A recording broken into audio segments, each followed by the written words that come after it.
یا اللہ۔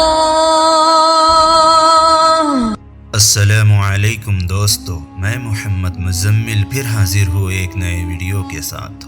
دوستو، آج کا ہمارا ویڈیو ہے چھوٹے اور بڑے گناہ کی نحوست کے بارے میں۔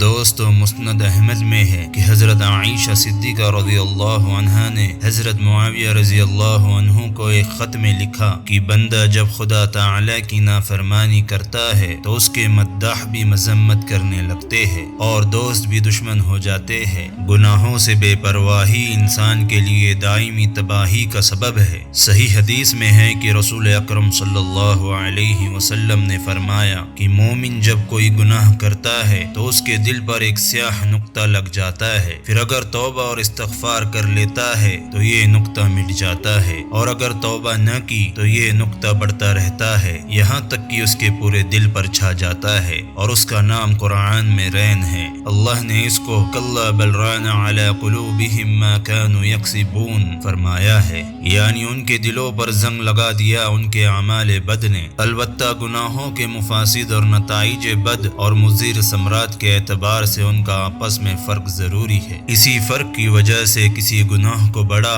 اور کسی کو چھوٹا کہا جاتا ہے۔ کسی بزرگ نے فرمایا کہ چھوٹے گناہ اور بڑے گناہ کی مثال محسوسات میں ایسی ہے جیسے چھوٹا بچھو اور بڑا بچھو، یا آگ کے بڑے انگارے اور چھوٹی چنگاری، کہ انسان ان دونوں میں سے کسی کی تکلیف کو بھی برداشت نہیں کر سکتا۔ اسی لیے محمد بن قعب قرظی نے فرمایا کہ اللہ تعالیٰ کی سب سے بڑی عبادت یہ ہے کہ گناہوں کو چھوڑ دیا جائے۔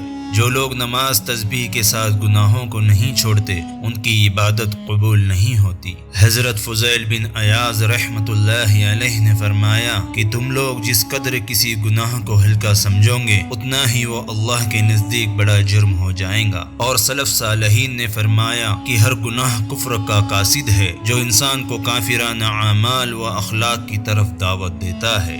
اللہ رب العزت سے دعا ہے کہ اللہ رب العزت ہم سب کے دلوں میں نیکی کی رغبت اور گناہوں کی نفرت پیدا فرمائے، آمین۔ امید ہے آپ کو یہ ویڈیو پسند آئی ہو۔ اگر آپ کو یہ ویڈیو پسند آئی ہو تو ویڈیو کو لائک کرنے کے ساتھ ساتھ شیئر بھی کر دیجئے تاکہ اس ویڈیو سے دوسروں کو بھی فائدہ ہو، اور اسی کے ساتھ ہمارے چینل کال آف ایمان کو سبسکرائب کر دیجئے، اور سبسکرائب بٹن کے پاس ہی میں ایک بیل آئیکن ہوتا ہے اسے بھی دبا کر آل پر سیٹ کر دیجئے تاکہ ہم جب بھی نئی ویڈیو اپلوڈ کریں تو اس کی نوٹیفیکیشن سب سے پہلے آپ کو حاصل ہو جائے۔ آج اس ویڈیو میں بس اتنا ہی، انشاءاللہ ملیں گے اگلے ویڈیو میں کسی اور موضوع کے ساتھ۔ تب تک کے لیے اللہ حافظ، السلام علیکم۔